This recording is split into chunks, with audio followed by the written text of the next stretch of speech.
Hello दोस्तों, इस video के अंदर हम बहुत ही छोटी सी कंपनी के बारे में बातचीत करने वाले हैं जिसकी मार्केट कैप अप्रोक्सीमेटली 650 करोड़ की देखने को मिलती है। इट मींस कंपनी हमें एक माइक्रो कैप कंपनी देखने को मिलती है। अगर आप पैनी स्टॉक्स में निवेश करते हैं तो ये कंपनी आपको one of the best company देखने को मिल सकती है जिसकी मार्केट कैप अप्रोक्सीमेटली 650 करोड़ की है और स्टॉक प्राइस की बात की जाए तो 8 रुपये 85 पैसे के ऊपर करंट सिचुएशन के अंदर ट्रेड करते हुए देखने को मिल रहा है जब मैं वीडियो रिकॉर्ड कर रहा हूँ। और यहाँ पर टाइम हो रहा है 10:59 यानी कि 11 बिल्कुल से बजने ही वाले हैं। जहां हम बात कर रहे हैं यहाँ पर ग्रीन पावर कंपनी लिमिटेड के बारे में और ये कंपनी आपको एनएससी और बीएससी दोनों जगह पर लिस्टेड देखने को मिलेगी और लिस्टेड जो नेम है कंपनी का ग्रीन पावर के रूप में देखने को मिलेगा। एंड कंपनी का जो नियर टर्म में जो सेंटिमेंट है काफ़ी पॉजिटिव होते हुए देखने को मिल रहे हैं क्योंकि यहाँ पर अगर आप देखेंगे पिछले 5 दिनों में 2.5% की तेज़ी है, पिछले 1 महीने में भी 2.5% की तेज़ी है, 6 महीने में भी हमें चार्ट ग्रीन देखने को मिल रहा है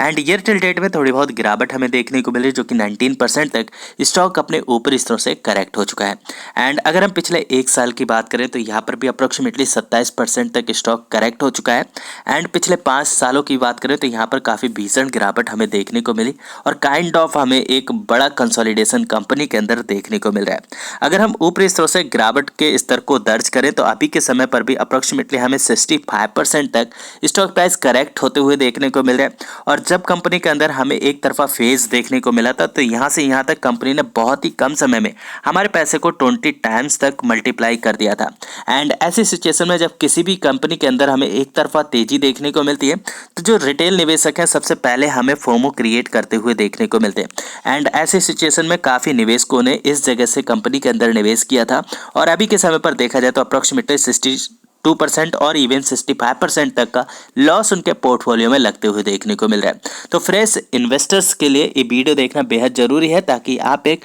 बेहतर फैसला ले पाएं क्योंकि आप किसी भी तरह के पैनिक में आके फैसला लेते हैं या किसी भी तरह के आप फोमो में आके फैसला लेते हैं तो अल्टीमेटली आपको कहीं ना कहीं लॉस ही उठाना पड़ता है। इसलिए निवेश की दुनिया में आपको बहुत ही सूझबूझ के साथ और समझदारी के साथ फैसला लेना चाहिए। अगर आप किसी भी कंपनी के अंदर 100 शेयर लेने की क्षमता रखते हैं तो सबसे पहले किसी भी कंपनी के अंदर आप 10 शेयर उठाने की कोशिश कीजिए एंड 10 शेयर उठाने के बाद अगर स्टॉक प्राइस नीचे जाता है तो आपके पास वहां पर एवरेज करने की क्षमता होती है अगर आप किसी भी कंपनी के फंडामेंटल और किसी भी कंपनी के मैनेजमेंट को भली भांति जानते हैं।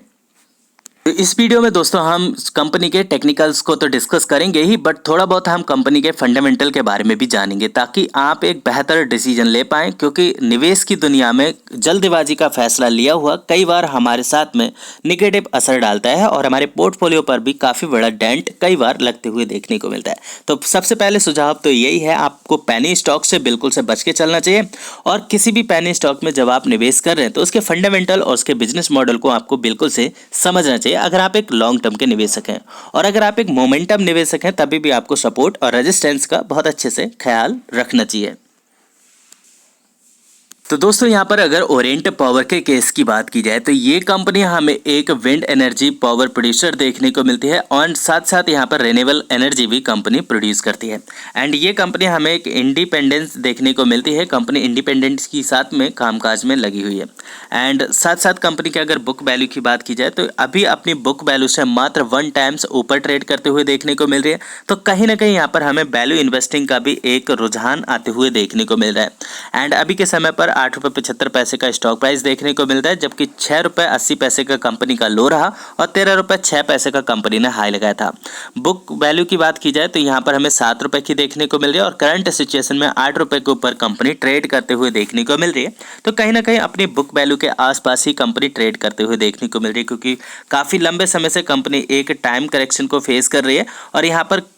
काफ़ी लंबा कंसोलिडेशन कंपनी के अंदर बनते हुए भी देखने को मिल चुका है और आज के दिन यहाँ पर हमें 13% की तेजी देखने को मिल रही है। तो कहीं ना कहीं ये हमें एक पॉजिटिव संकेत कंपनी के अंदर बनते हुए देखने को मिल रहा है। एंड कंपनी के अंदर आपको सेकंड पॉइंट को भी बिल्कुल से नोट करके चलना चाहिए क्योंकि यहाँ पर अगर हम आरओसी और आरओई की बात करें तो जहाँ तक हमने देखा है स्मॉल कैप कंपनीज में और छोटी कंपनीज में आरओसी और आरओई काफ़ी कमाल की देखने को मिलती है बट इस केस में हमें आरओई और आरओसी काफ़ी नीचे की देखने को मिल रही है। तो इस चीज़ को भी आप बिल्कुल से अपने ध्यान में रख के कोई भी फैसला लीजिएगा। हालांकि स्टॉक की फेस वैल्यू की बात की जाए तो ये हमें 10 रुपए की देखने को मिलती है। कंपनी जब भी बड़े स्तर पर पहुंचेगी तो आपको बोनस या फिर स्प्लिट अनाउंस करते हुए देखने को मिल सकती है। कंपनी के पास में जो सबसे बड़ी चीज देखने को मिलती है जो कि कंपनी का प्रॉफिट मार्जिन है। काफी बड़े प्रॉफिट मार्जिन रखने के बाद कंपनी कामकाज कर रही है। तो ऐसी स्थिति में कंपनी जब आगे चलना शुरू करेगी और विंड पावर एनर्जी और साथ साथ रिन्यूएबल एनर्जी का प्रोड्यूसर कंपनी बढ़ाएगी तो यहाँ पर कंपनी की जो बैलेंस शीट है और कंपनी के प्रॉफिट है काफी अच्छे आते हुए देखने को मिलेंगे और इस वजह से कंपनी का जो स्टॉक प्राइस है वो भी हमें काफी अच्छे से इंक्रीज करते हुए देखने को मिलेगा। जैसे हमने साल 2021 से 2022 के रिटर्न देखे, कंपनी ने बहुत ही कम समय में हमारे पैसे को 20 टाइम्स तक मल्टीप्लाई किया। बट साथ साथ यहाँ पर एक और रिस्क फैक्टर भी है। जब कंपनी के अंदर हमें गिरावट का सामना करना पड़ता है, बाजार के जैसे सेंटीमेंट नेगेटिव होते हैं, उसके बाद कंपनी के अंदर हमें गिरावट भी काफी भीषण देखने को मिलती है। जैसे हमने अभी के दिनों पे देखा, कंपनी ऊपरी स्तर से अप्रोक्सीमेटली 65% तक करेक्ट कर चुकी है। तो इन दोनों चीजों के लिए आपको बिल्कुल से मेंटली प्रिपेयर रहना चाहिए अगर आप किसी भी ऐसी कंपनी के अंदर निवेश करते हैं।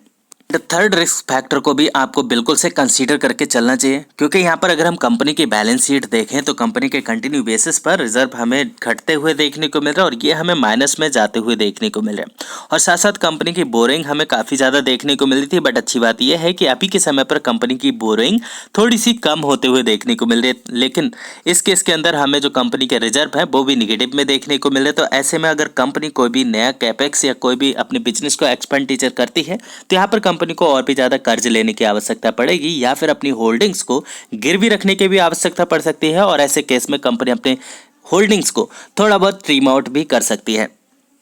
बट ये कंपनी दोस्तों बाकी पेनी स्टॉक से थोड़ी अलग है और इस वजह से यहाँ पर हमें सभी का भरोसा इस कंपनी के ऊपर बनते हुए देखने को मिल रहा है, चाहे वो FII हो, चाहे वो DII हो या फिर वो चाहे पब्लिक ही क्यों ना हो। यहाँ पर अगर देखा जाए तो FI की भी थोड़ी बहुत हिस्सेदारी हमें देखने को मिलती है, साथ साथ घरेलू निवेशकों की भी हिस्सेदारी देखने को मिलती है। बट अगेन यहाँ पर हमें मेजोरिटी में जो शेयर होल्डर्स देखने को मिलते हैं वो पब्लिक ही देखने को मिलते हैं। तो अल्टीमेटली जब कभी भी कंपनी के अंदर कोई भी लॉस होगा या फिर गेन होगा, इसका सीधा इम्पैक्ट हमें पब्लिक के ऊपर ही आते हुए देखने को मिलेगा। तो ये 2-3 फैक्टर हैं, इनको ध्यान में रखने के बाद ही आप कोई भी फैसला इस कंपनी से ले सकते हैं। अगर आप दोस्तों एक मोमेंटम ट्रेडर हैं तब आपको बहुत अच्छे से याद होगा, कंपनी जब जब इस वाले स्तर पर आती है तब तब हमें काफ़ी अच्छी तेज़ी कंपनी से देखने को मिलती है। जैसे लास्ट टाइम पर भी कंपनी जब 8 रुपये के ऊपर आई थी, यहाँ से हमें काफ़ी अच्छी तेज़ी देखने को मिली थी एंड जो तेज़ी कंपनी को 9 रुपये 25 पैसे तक लेके गई थी। एंड अगेन यहाँ पर कंपनी को रेजिस्टेंस फेस करना पड़ा और बीते एक सप्ताह तक कंपनी ने इस जगह पर स्ट्रगल किया। बट ये वाला जैसे ही रेजिस्टेंस ब्रेक नहीं हो पाया, कंपनी के अंदर अगेन हमें गिरावट का सामना करना पड़ा था और अगेन कंपनी हमें वापस से 8 रुपये के ऊपर आते हुए देखने को मिली। बट आज अच्छी बात यह है कि कंपनी ने पहले ही दिन में इस वाले रेजिस्टेंस को ब्रेक करने की कोशिश की है, जो कि 9 रुपये 25 पैसे का है। अब ये देखना आगे स्वाभाविक होगा कि अगर कंपनी इस वाले लेवल के ऊपर सस्टेन कर लेती है तो कंपनी के अंदर तेजी का एक नया फेज शुरू होगा एंड जो कंपनी को सबसे पहले 9 रुपये 50 पैसे के ऊपर थोड़ा सा स्ट्रगल करके दिखाएगा और 9 रुपये 50 पैसे का सपोर्ट कंपनी जैसे ही स्थापित कर लेती है तो बहुत ही जल्दी कंपनी से आपको 10 रुपये और अगेन यहाँ पर 10 रुपये 50 पैसे के टारगेट देखने को मिलेंगे। बट यहाँ पर लेवल बाय लेवल आपको जाना पड़ेगा। अगर फ्रेश एंट्री की बात करें तो आप आज के दिन भी फ्रेश एंट्री ले सकते हैं, क्योंकि ऊपरी स्तर से देखा जाए तो कंपनी आपको काफ़ी ज़्यादा डिस्काउंटेबल प्राइस पर देखने को मिल रही है। हाई से देखा जाए तो अप्रॉक्सीमेटली आपको 64% के डिस्काउंट के ऊपर अभी भी देखने को मिल रही है। बट यहाँ पर आपको एक और चीज़ का बिल्कुल से ध्यान का रख के चलना पड़ेगा, क्योंकि 8 रुपये का जो कंपनी का सपोर्ट है, अगर ये इस बार कंपनी ने ब्रेक किया निचली ओर, क्योंकि यहाँ पर देखा जाए तो काफ़ी दिनों से लोअर लो और लोअर हाई की सिचुएशन बनी हुई है, तो अगेन हमें कंपनी वापस से 6 रुपीज़ को टच करते हुए भी देखने को मिल सकती है, जो कि इसका 52 वीक लो है। तो दोनों चीज़ों को ध्यान में रखने के बाद ही आप अपना कोई भी फैसला ले सकते हैं। इनकेस मेरे द्वारा दी गई जानकारी आपको पसंद आती है दोस्तों, नीचे लाइक का बटन है उसे प्रेस करके आप मुझे इनकरेज जरूर कीजिएगा। और आपको अगर इस कंपनी से जुड़ी या फिर किसी भी कंपनी से जुड़ी कोई भी क्वेश्चन क्यूरी है वो आप चाहें तो नीचे कमेंट बॉक्स में मेरे साथ शेयर कर सकते हैं। चैनल पे पहली बार होंगे, आप चाहें तो चैनल सब्सक्राइब करके फैमिली का हिस्सा बन सकते हैं। फिर मिलेंगे नेक्स्ट वीडियो में, तब तक आप अपना बहुत ढेर सारा ख्याल रखिए। Thanks for watching, see next video, bye bye for now, god bless.